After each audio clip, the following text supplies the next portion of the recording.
La nueva propuesta de Sarabela nos habla de las normas que rigen la sociedad actual y nos invita a reírnos de lo autómatas que somos a veces.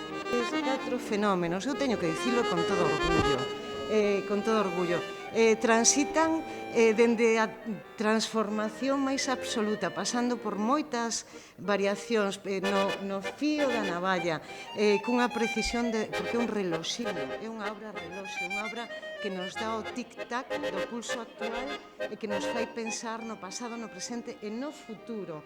Que lle queremos dar tamén ás novas xeracións? Normas para saber vivir na sociedade actual es un monólogo a 5 voces. La música es una de ellas y de ella se encarga Vaksim Yuknevich.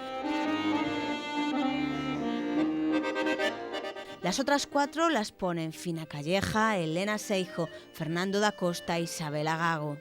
Mira, hai que dicir que é unha sátira social, que é un divertimento, que é unha farsa en clave cómica, pero tamén con un aspecto crítico enorme, con un aspecto que incide sobre que nos pasa dende que nacemos ata que morremos. El estreno será mañana viernes a las 9 de la noche en el auditorio. Sábado y domingo las funciones serán a las 8:30 de la tarde.